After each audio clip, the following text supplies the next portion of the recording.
लेकिन वो सवाल जनाब ये है कि क्या आपका दोस्त बनना आसान है या फिर आपको दोस्त बनाने के लिए मुख्तलिफ इम्तिहानात से गुजरना पड़ता है? कोई क्राइटेरिया रखा है? मैं दोस्त बहुत इजीली नहीं बना लेती हूँ। इम्तिहानात तो नहीं, बट जज करने के बाद कि जी ऐसा नहीं है कि पेट पे रख के नेज़ा टेढ़ा करके दिखाएं। हाँ जी। रात को 12 बजे कब्रिस्तान जाएं। हाँ, एकदम दोस्त नहीं बनाती। एकदम दोस्त तो टाइम लगता है दोस्त बनने में। नबील भाई हाँ, मेरा भी मुझे कोई ना कोई ऐसी चीज़ वो होती है ना जो कॉमन इंटरेस्ट की हो। जैसे अगर मुझे लिटरेचर से शौक है, पोइट्री से शौक है, या कोई बड़ा अच्छा सेंस ऑफ ह्यूमर मुझे समझ आता है, तो इस तरह की चीज़ें होती हैं जो एक वो बन जाए, एक सर्कल बन जाता है। अच्छा, मुझे बताएं कि आज के दौर में मजाक उड़ाना और मजाक करना हमारे लोगों को, आपको क्या लगता है, इससे फ़र्क मालूम क्यों नहीं है? फर्स्ट ऑफ ऑल, ना मैं किसी का मजाक उड़ाती हूँ, ना मैं मजाक करती हूँ। मेरी आदत नहीं है। कुछ लोग कॉम्प्लेक्स लोग होते हैं। जब जैसे करीबी दोस्तों से तो मजाक करती होंगी ना, मजाक ना किया तो क्या मजा है जिंदगी? मजाक है ही नहीं हमारी ज़िंदगी में दोस्तों के साथ। मजाक कुछ नहीं है। मजाक क्या होता है? मजाक होता है शुगर लगा लिया। मैं तो हम तो अपना मजाक उड़ा लेते हैं दोस्तों के साथ। मैं तो उम्र के उस हिस्से में हूँ। मजाक सब अपने करीबी लोग, ये वो बात करिए अपने करीबी लोगों के साथ। मजाक ही नहीं है ना, सीरियस बातें करते हैं हम। अच्छा। सीरियस टॉपिक पे बातें करते हैं, फैमिली डिस्कशंस होती हैं। हैं। क्या बातें आपको, किन बातों पे आपको जरा? हम फैशन पे बात करते हैं, हम ट्रैवलिंग पे बात करते हैं, हम शॉपिंग पे बात करते हैं, हम घर में क्या बनाए उस पे बात करते हैं। ये कैसे बनता है, वो बताओ कैसे बनता है, वो चटनी कैसे बनती है, ये बताओ। हम ये वाली बातें करते हैं। मजाक उड़ाना या मजाक बनाना या मजाक करना, ये तो मैं सुन के मुझे लगता है 2 दिन तक मैंने मजाक नहीं करना। मेरे मजाक को मजाक किसी और लेवल के जो होते हैं ना, जो मजाक उड़ाना होता है, वो हम नहीं करते। वो एग्जैक्टली है कि हमारे लोगों को फ़र्क मालूम नहीं। जैसे मैं जब नई कराची आई नबील भाई, तो मैंने एक चीज़ नोट की कि पंजाबी हाउस होल्ड्स में लोग पहले ये भी करते हैं कि पहले आप अपना मजाक उड़ा लेते हैं, तो हम अपने आप को इतना ईजी लेते हैं, अपना मजाक उड़ा लिया, फिर जब जिस अगला फिर ईजी होता है हम तब उस पर फिर हम उस पर जुगत करते हैं। नहीं, हमारे यहाँ के मैंने यहाँ पे मैंने लेकिन थोड़ा डिफरेंट देखा। कुछ कल्चर का भी हिस्सा होता है, लेकिन हमारे यहाँ तो क्योंकि आपको पता है मेरा ताल्लुक फैसलाबाद से है, तो आपको पता है वहाँ तो मजाक के अलावा स्टार्ट ही इस तरह नहीं होता। नहीं, क्राइम है। अगर आप फैसलाबाद करें, आपको जुगत नहीं आती तो आप कह ही नहीं सकते। जुगत ना भी आए, अगर आपका सेंस ऑफ ह्यूमर अच्छा नहीं है। और मैं समझता हूँ जिसके पास अच्छा, एक होता है जो ये बात करेंगे, ये और एंगल से एक बात कर रही है सीमी, ये कहना चाह रही है कि ये जो मजाक उड़ाना, अच्छा मुझे खुद भी उस तरह किसी को हर्ट करके कॉमेडी जनरेट करना मुझे खुद अच्छा नहीं लगता। ये हो सकता है कि आप कोई ऐसी बात करें जो सामने वाला भी उड़ा दिया, किसी के बालों का मजाक उड़ा दिया, किसी के गेटअप का मजाक उड़ा दिया, ये हमारी एक सर्कल में नहीं है। जो बड़े हमारे साथ हुई है वो कुछ थोड़ा सा ये भी हुआ, हम क्योंकि हमारी लाइफ में इतने मसाइल हैं कि हमें टॉलरेंस भी बड़ी कम हो गई। हम अब बर्दाश्त भी नहीं कर पाते। लोग एक दौर में, आज से कोई 30-40 साल पहले आप सोचें तो बहुत बेहतर, ज्यादा मजाक करते थे लोग एक दूसरे से, अच्छे मजाक होते थे, अच्छे होता था। लेकिन अब ये कि वो अब लोग बर्दाश्त भी नहीं करते। वो उनके पीछे ये नहीं है कि वो मजाक नहीं बर्दाश्त करते, पीछे बिजली का बिल, सारे बिल चढ़े हुए हैं ना, तो उनको लगता है कोई एक ऐसी जगह हो जिससे वो ट्रिगर कर जाती है। वरना वो सोचे ना, कुछ चीजें जो है वो पंजाब का खासा है, यानी रोटी। जी। मतलब आप सोचें नाश्ते पे नहीं, खाना भी खत्म नहीं हुआ, आखिरी नवाला चल रहा है, दोपहर का क्या करना है, दोपहर का लंच डिस्कस होगा, लंच खाते हुए रात का खाना। तो वो मेहमानों के हवाले से ये है कि सबके घर में नहीं होता नबील भाई। नहीं हमारे सबके घरों के खाने नहीं, ये नहीं है वो। यहाँ वहाँ तो ये भी होता है ना कि बंदा अल्लाह माफ करे दफना के आया तो रोटी खुल जाती है। ये भी है, वो एक मिजाज, एक हर इलाके का अपना मिजाज होता है ना, कि वो चाहते हैं कि मेहमान भी जो गया है वो भी हाथ बांध देता है कि मेरे जगह नहीं है। तो फार्मूला ये होता है कि मेहमान हैजे से मरे, भूख से न मरे। वो है हमारे यहाँ कल्चर। लेकिन मुझे लगता है यार ये बड़ी खूबसूरती है। मैं तो सच्ची बात बताऊँ, मेरे अपने दोस्तों में हमारा एक दोस्तों का ग्रुप भी है, उसका हमने BCE नाम रखा हुआ है, जो कि माशाल्लाह सारे 50 से ऊपर बॉयज़ हैं। तो उसमें हम सब ने सिर्फ कोशिश ये करते हैं कि हम आपस में एक दूसरे के साथ बात ऐसी करें, मज़ा आए, कोई मजाक ऐसी बात करें, सारे उसमें तकरीबन सभी हैं। तो हम कोशिश करते हैं कि यार मुझे लगता है ये ऑक्सीजन की तरह है, अच्छा मजाक, अच्छा सेंस ऑफ बर्दाश्त खत्म हो गई है। सही कह रहे हो। लेकिन अच्छा, आपने हमने बात जो करी ना मजाक करने, मजाक उड़ाने की, तो इससे ये भी चीज़ आ गई कि अब हम मजाक बहुत पर्सनल होकर भी उड़ाने लगे हैं। और आजकल क्योंकि हम ये मजाक की बात कर ही रहे हैं, तो आजकल हम देखते हैं कि कुछ शोज़ ऐसे आ रहे हैं जिसमें आप ड्रामा क्रिटिक्स को देखते हैं, फिर ड्रामा क्रिटिक्स कहीं पर मतलब अपना तज्जिया भी देते हैं, लेकिन कहीं कहीं ऐसा लगता है कि वो they're also making fun of the character or the drama or the drama maker. So आपको ये ठीक लगता है कि ऐसा होना चाहिए, इतनी लिबर्टी होनी चाहिए? नहीं, मुझे लगता है वो उसमें मुझे मेरा पर्सनल अगर आप पूछे, मैं एक आधी दफ़ा उस प्रोग्राम में एज ए जज गया भी था। मुझे दुनिया का सबसे मुश्किल तरीन काम लगता है टू बी अ जज, क्योंकि ये बड़ा एक वो किसी जगह भी बैठ जाए आप, जज होना ही बड़ा ख़तरनाक है। सेकंड ये कि हाँ, ये ज़रूर हो सकता है कि अगर आप मुझसे पूछेंगी कि कोई प्ले चल रहा है, उसमें अपनी ज़ाती ओपिनियन दूंगा और उस ओपिनियन के पीछे मुझे अपने सारे लॉजिक्स देने पड़ेंगे कि मैं इसको कैसे देखता हूँ, इसकी कहानी को कैसे देखता हूँ, इस कैरेक्टर को कैसे देखता हूँ। यहाँ तक तो ठीक है। पर्सनल तो मेरा ज़ाती ये ख्याल नहीं होना चाहिए, क्योंकि उसकी वजह कि हम वो भी कोई वो तो नहीं है। जैसे एक मुझे याद है कि जब मैं फिल्म बहुत शुरू में एक फिल्म की थी, मैंने पहले तुम्हें बताया था, अल्हम्दुलिल्लाह वो डेड फ्लॉप हुई थी। तो वो उसमें उन दिनों में एवेन्यू में एक आदमी आया था, तो उसने वो हॉलीवुड से ना, तो कवि खान साहब ने उनसे पूछा कि आप एक्टर हो? तो उसने कहा नहीं, वो इंस्ट्रक्टर था। उसने कहा नहीं, I teach acting, I am not an actor. तो वो ये कि वो या तो इस तरह के लोग बैठे हों जो खुद नहीं एक्ट करते हों, या फिर अगर आप एक्ट करते हैं और वो बैठे हुए हैं, तो फिर आपको अपनी ओपिनियन के तौर पे ज़रूर आप कमेंट करें और उसकी लॉजिक भी दें कि मैं ये कह रहा हूँ कि भाई ये कैरेक्टर अच्छा नहीं किया, इसके पीछे ये रीजंस हैं, ये कैरेक्टर। अच्छा, जो नंबर्स दिए जाते हैं, आपको लगता है कि ये नंबर्स देने से क्या हमारे ड्रामा का कंटेंट बेहतर हो रहा है?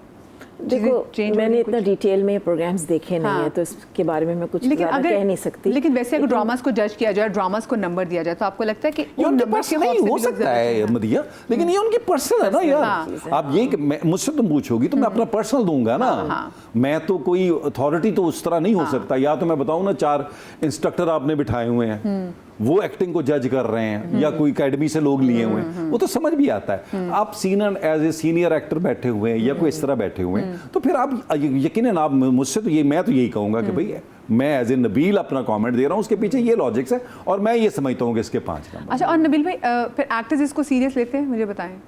एक्टर बहुत सारे दिल पे लेने लगे हैं, मुझे नहीं लगता इसको ज़रूरत है। वो एक शो है, उसमें लोग अपना अपना कमेंट करके निकल जाते हैं।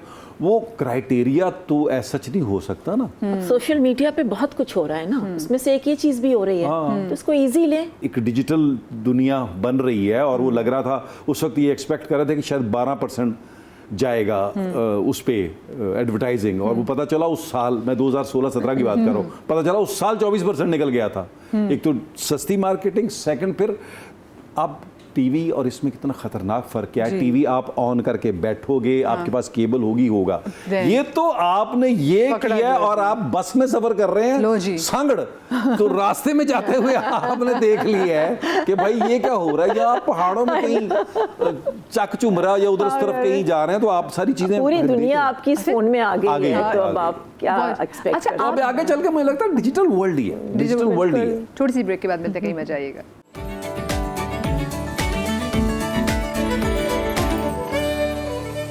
जी, welcome back after the break. आप दोनों जो हैं वो अपने स्टाइल के माहिर हैं, तो आप लोग की अपनी, जब आप इंडस्ट्री में आई थी, तो आपकी इंस्पिरेशन में से कौन था, मुझे बताएं। टू बी वेरी फ्रैंक, मेरी इंस्पिरेशन कोई नहीं था, मैं तो बिल्कुल इत्तेफाक से आई थी इस फील्ड में और अपना काम करती चली गई, अप्रिसिएशन मिलती रही, काम मिलता रहा और उस चलती रही बस। मेरी इंस्पिरेशन कभी एक्टिंग में भी कोई नहीं थी और ना ही मॉडलिंग, तो मैंने बिल्कुल ही जैसे घर बैठ के ही शुरू की थी फ्रेंड्स के साथ, तो ऐसा कुछ नहीं था। हाँ, नबील भाई आप बताएं, क्योंकि आप बड़े, हम आपको देखते हैं, आप बड़े पर्टिकुलर होते हैं ब्रांड्स के बारे में, कि जीन्स, आपके जो ब्लेजर, आपके जूते और वो जो क्रॉस बॉडी बैग, आपकी इंस्पिरेशन कौन था? यार मेरी ये सारी चीज़ें, एक तो अल्लाह ने मेरे अंदर बड़ा अच्छा सिस्टम बनाया। जब मेरे पास पैसे नहीं थे कॉलेज दौर में, तो हम क्या करते थे, मैगजीन लेके और कपड़ा लेके दर्जी के पास जाते थे, कह रहे थे इस तरह का बना दे, इस तरह स्टार्ट किया। फिर वो जैसे जैसे एक और भी अल्लाह ने अच्छा सिस्टम डेवलप कर दिया कि डिज़ायर उस वक्त होती है जब जेब में पैसे हों, उससे पहले कभी डिज़ायर नहीं होती।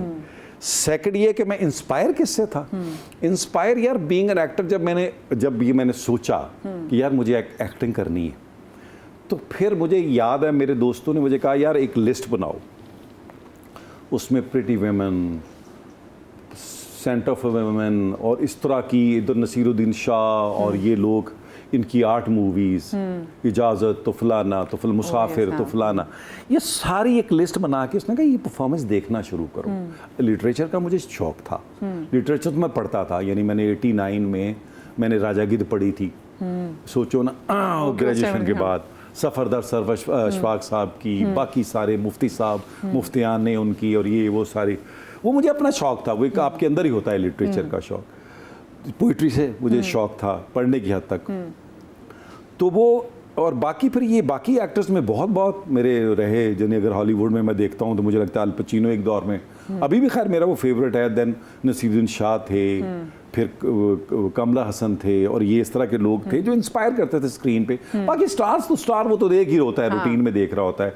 पाकिस्तान में फिरदौस जमाल थे, कवी खान थे, ख़याम साहब थे, इस तरह मुझे वो उस वक्त मेरे जो सीनियर्स थे, इवन वसीम अब्बास मुझे बड़े पसंद थे, और इस तरह करके वो थे। इन्हीं को देख के वो लगता था कि यार वो, और वो बड़ी बात लगती थी कि यार जब वो फिर टीवी में जो इन होना है, वो बड़ा एक गेम था। मतलब मेरे बहुत सारे झगड़े होते थे गेट पे कि फलानी जगह से पास बनाए, तो मुझे नहीं बंदा वहाँ नहीं जाना होता था, तो मैं कहता था नहीं, मैं इधर से जाऊँगा।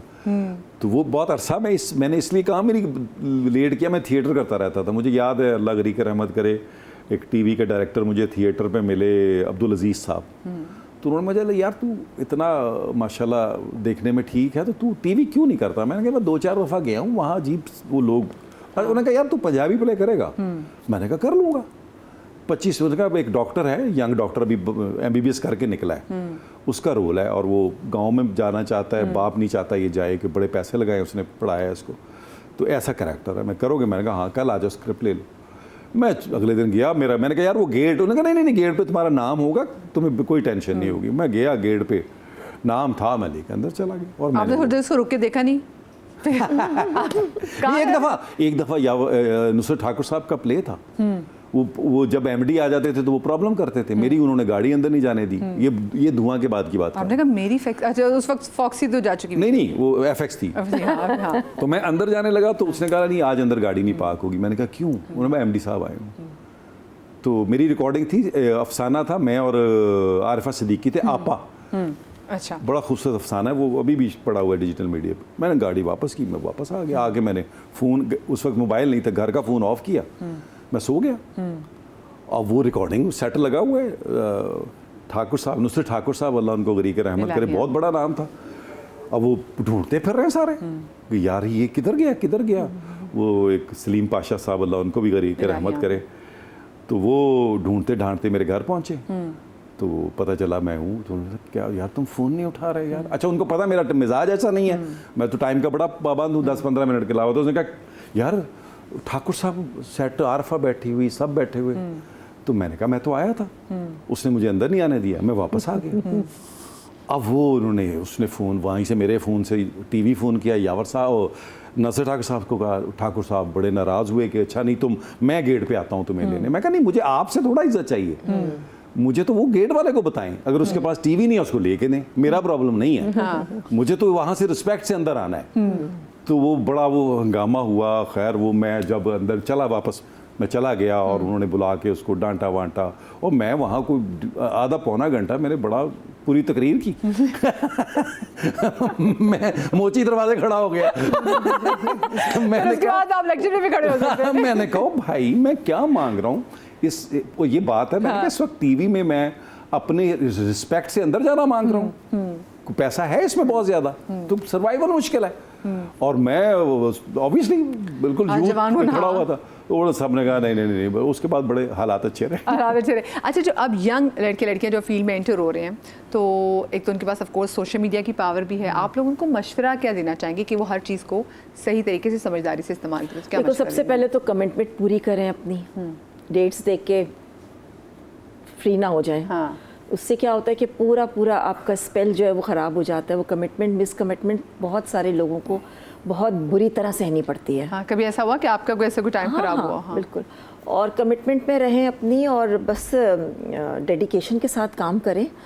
ये जॉब है एक्चुअली, ये है शोबिज़, हर चीज़ शो है, अंदर आपका बहुत काम है, ऊपर से शो है, बट आप जिस तरह काम करते हैं और गर्मी में काम करते हैं, विदाउट एसीज काम करते हैं, तो ये बहुत हार्ड वर्क है आपका। yes, it is. और इसको एज अ जॉब की तरह लें। और सेलिब्रिटी आप सेट के बाहर हों, जब सेट पे हो तो इट्स अ टीम वर्क।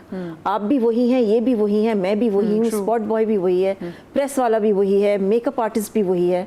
जब आप सेट छोड़ दें फिर आप जितनी मर्जी सेलिब्रिटी बन जाए उसकी किसी को कोई परवाह नहीं है, बट सेट पे जो है वो आप बहुत अच्छी बात की आपने, आप 24 आवर एक्टर ना रहे ना। एग्जैक्टली बस ये मेरा 24 घंटे तो नहीं होता। हाँ, कुछ लोग होते हैं ना वो कंसीव कर लेते हैं, सोते एक्टर जाते होगा हैं। अपने कार होगा, बाहर होगा। नहीं। आप क्या मशवरा देना चाहेंगे? मशवरा क्या है, मुझे लगता है ये देखें, ये काम ऐसा है, ये इकट्ठे ग्रो कर सकते हैं। कभी नहीं होगा कि अगर अकेला आदमी कभी ग्रो नहीं कर ही नहीं करेगा। सकता। ट्रू, हाँ। देखिए, प्रोड्यूसर जिंदा है तो एक्टर जिंदा होगा, राइटर जिंदा होगा, सारे जिंदा होंगे।